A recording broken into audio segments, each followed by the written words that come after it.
Hey everybody, Tony D. Little Jones asleep on the couch, and this is a screenwriter's rant for Meander. Not a lot of movies out, so I don't really like this movie, and because it's one of these I'm trapped and now I'm going to be tortured for 90 minutes movies. I don't know really, they don't really tell you much in the setup other than this woman gets kidnapped, she wakes up in a metal box of some kind. She's trying to get out, and there are all these sort of tunnels, and she's got to climb her way and solve puzzles along the route. I mean, I guess it would make a good video game, but it just seems cruel and unusual to put a character through this and watch a movie of this. I don't want to see this. I have no reason to see this. Who cares about this? How is this a movie? And how is this a real thing? How is this room there? Who are these people? And they don't even tell you in the trailer. It's called Meander. I just don't. I mean, I'm sure the actress is fine. I'm sure it was a cheap movie to make because you only have one person through most of the movie just screaming inside walls and then, I don't know, hallucinating her daughter and having to deal with fire and acid and water. It's like a Dungeons and Dragons module for a solo adventure. Okay, been there, done that. How is this a movie?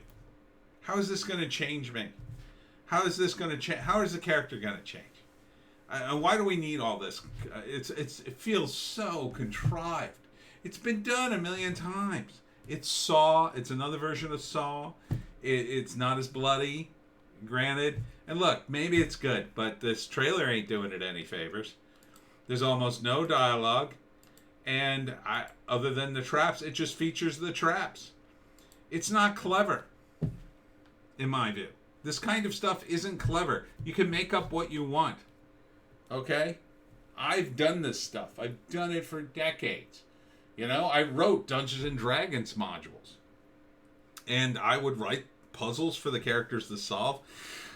And you could do them in a movie too, I guess, but they're not all that interesting. They're just not. They're just not all that interesting to watch. First act. She gets captured, tries to figure out where she is. Oh, someone help me, please. Oh, I'm trapped. Oh, I've got this thing on my wrist. I was unconscious the whole time, and they put me in a bodysuit, and now I have to fight my way out and figure out all these puzzles, which I will, because why would we watch the movie otherwise?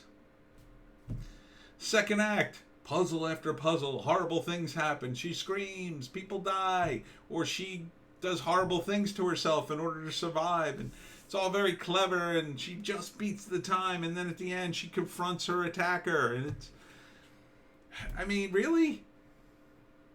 What is this? Why do you torture me? You're not torturing the character, you're torturing me. I'm sorry, I just don't like this kind of stuff. It just seems like, yeah, this. By the way, I'm done talking about this, but I have to add, Kevin Smith is getting blasted for the He-Man trailer now. I talked about it. It didn't look that woke, but apparently it's very woke because the trailer apparently, and this is the word, it's totally misleading, and really Teela is the main character, and it's going to be about her searching for He-Man. So I guess all that stuff in the trailer is like the opening, like in the first episode, then He-Man goes missing, and then Teela is the main character. That is not, that trailer is incredible. If that's true, that is an incredibly deceptive trailer, and Kevin Smith ought to be ashamed and ought to get this flack. He's now defending himself, and one of his tweets got found where he basically says, oh, I was never really into He-Man, like from 2013.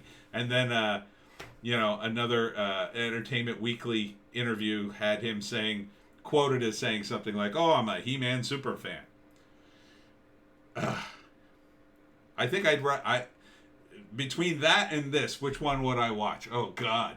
Talk about your Sophie's choice there.